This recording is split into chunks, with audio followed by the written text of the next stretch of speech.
Professional wrestling has always been built on dynasties, from the McMahons, who turned a regional promotion into a global empire, to the Harts, who redefined technical excellence. Legacies in this industry are not given, they are forged. But no dynasty has ever cast a larger shadow or ruled with as much force as the one built by blood, the Anoa'i family. That there is only one dominant and powerful royal family in professional wrestling. From High Chief Peter Maivia to the Great One himself, The Rock, each generation carried forward a legacy that shaped the industry. But no one controlled an era with the iron grip like Roman Reigns. Roman built more than a championship reign. He built an empire. He bent the industry to his will, forcing legends to kneel and challengers to fall in line. But his greatest weapon wasn't his in-ring ability or mind games. It was his own blood. But a kingdom built on fear always leaves behind ghosts. And the first to haunt Roman's throne was his own blood. I am Joshua Fatu.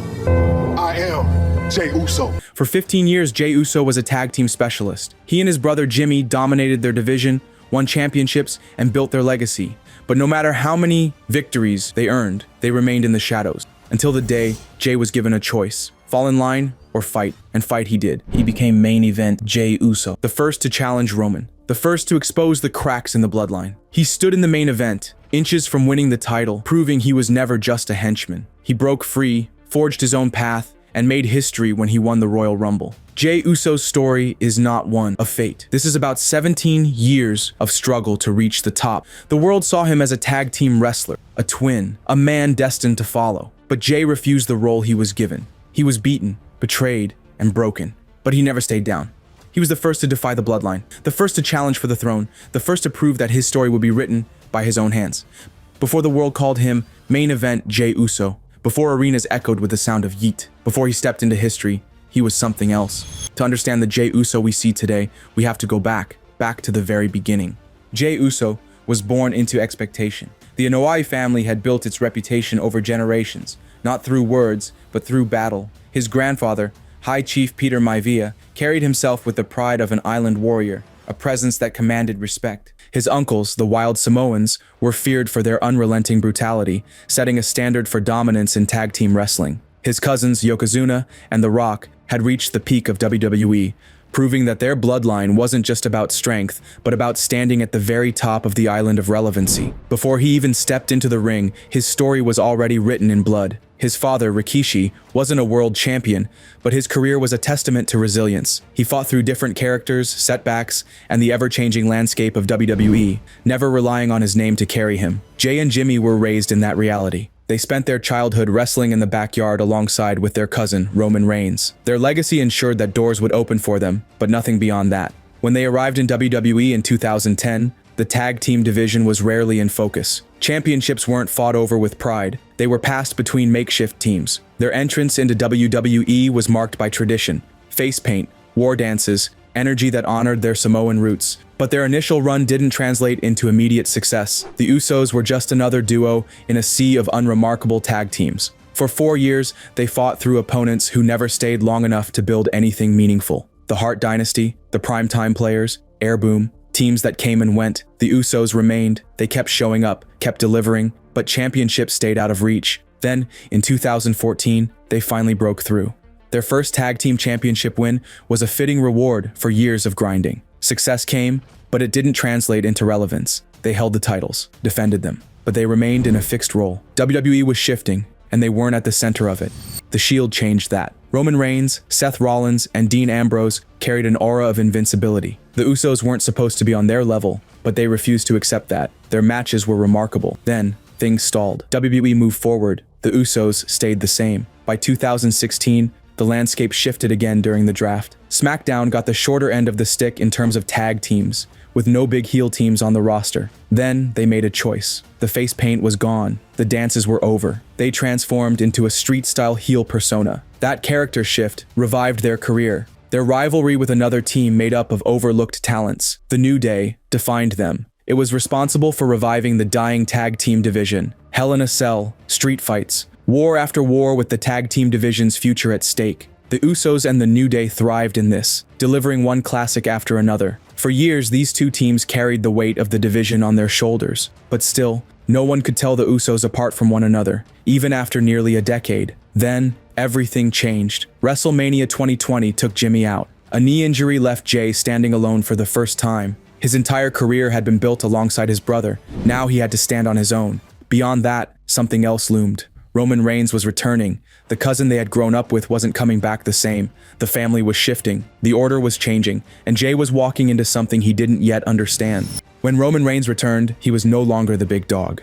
WWE had spent years presenting him as their chosen one, but the reaction never matched the intent. That version of Roman was gone. Paul Heyman at his side, he demanded acknowledgement as the tribal chief. He captured the Universal Championship, and his reign began with a statement. Jey Uso was the first example. Jey had known Roman since childhood, but this was not the cousin he had grown up with. Roman beat him in a way that was not about victory, but about humiliation. He spoke between every strike, every hold, forcing Jey to recognize the new reality. But Jey refused to break. He lasted until Jimmy was forced to throw in the towel. Survival had outweighed pride. At Hell in a Cell, the battle escalated. An I quit match. Roman was not fighting for a win. He wanted Jey's surrender, to hear him acknowledge who ruled their family. He achieved that by attacking Jimmy. Jey had no choice but to give in.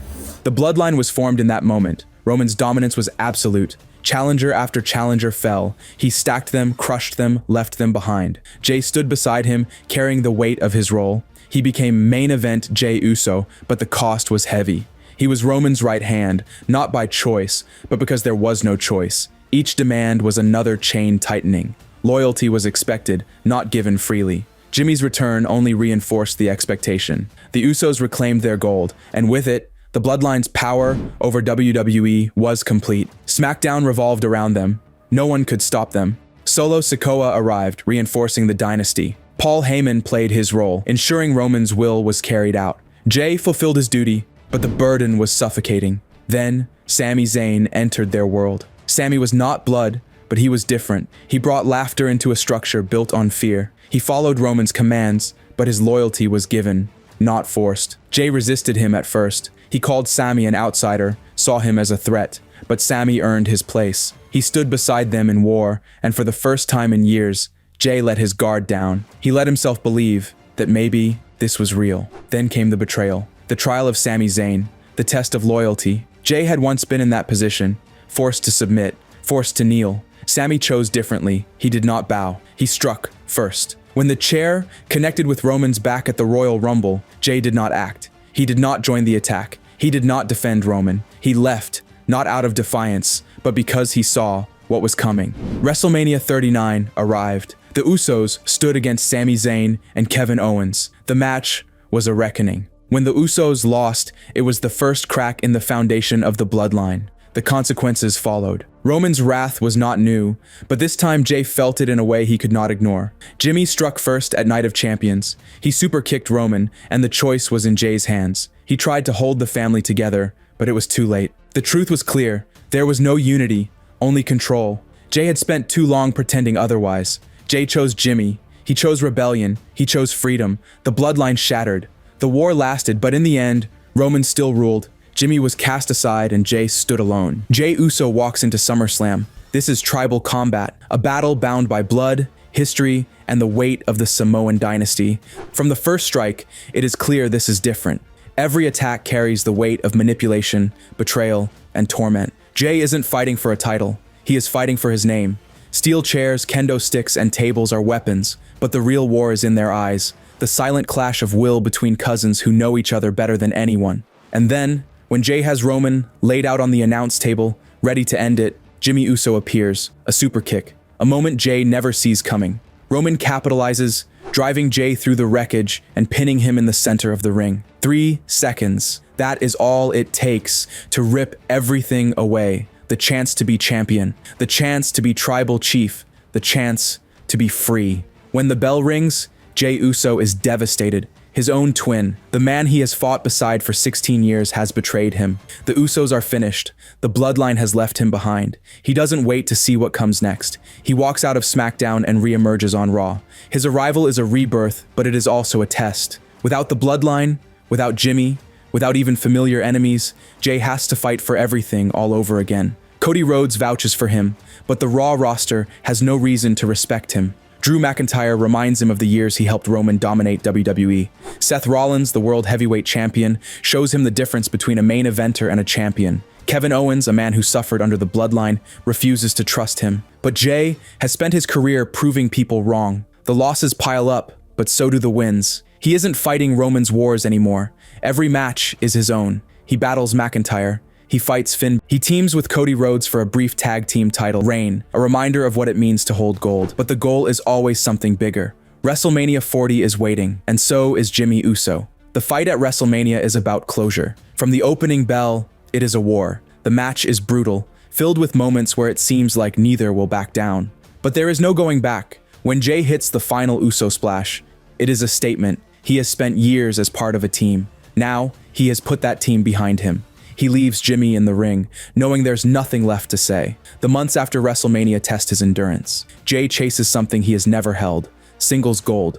He goes after the World Heavyweight Championship, but falls short against Damian Priest. He enters the King of the Ring tournament, but the crown isn't meant for him. Every step forward meets another setback. He keeps fighting, proving he can stand with the best, but something is missing. Then comes the Intercontinental Championship. Braun Breaker has torn through the roster, establishing himself as a dominant force. But Jey isn't afraid of dominance. He has lived under it for years. The match is a war of will. Breaker has power, but Jey has experience. He has taken the best Roman, Seth, and Drew have to offer. When he hits the Uso splash and wins the title, it isn't just a victory, it is validation. But the celebration is brief. Solo Sikoa, now leading the next iteration of the bloodline, comes for him. Jey fights, but the numbers game has never been in his favor. The championship is ripped away. For a moment, it seems like he is being pulled back into the same cycle. But he refuses to let it break him. The Royal Rumble is his last chance. The road to WrestleMania 41 must be carved by his own hands. Entering midway through, Jey fights through legends, veterans, and rising stars. When it comes down to him and John Cena, it is the ultimate test. Cena, the man who once stood in Roman's way, is the only thing standing between Jey and history. The battle is grueling, but Jey has spent years learning how to outlast, sends Cena over the top rope. Jey Uso has done the impossible. He has won the Royal Rumble. He has punched his ticket to the main event of WrestleMania. He has earned the right to face Gunther. You can doubt his arsenal, question his technique, say he has only 4 moves, but when the bell rings, Jey Uso is one of the safest workers in the business. You can criticize his mic skills, claim all he says is yeet, but the connection he has built with fans is something even the biggest names dream of achieving. You can debate whether other superstars should have won the Royal Rumble instead of Jey, but you cannot disregard the 17 years of struggle, sweat, sacrifice, and dedication this man has endured to stand where he is today. Jey Uso was born into a legacy, but everything he has achieved, every championship, every milestone, every moment, was earned, not given. He is arguably the greatest tag team wrestler of WWE's modern era. He was the first to challenge the tribal chief when no one else dared. The first to pin Roman Reigns in over 3 years. For 17 years, Jey Uso showed up every single night. Raw, SmackDown, pay-per-view, main event, superstar, it didn't matter. He never left, never took a break, never hesitated to put his body on the line for the business that runs through his blood. Jey Uso brought a revolution. He shattered every label placed upon him and proved, beyond any doubt, that he belongs at the top. And now, standing at the doorstep of history, there is no one more deserving of the WrestleMania main event than the main event, Jey Uso. If you enjoyed the video, leave a like and subscribe so we can bring you more in-depth content like this. Thank you.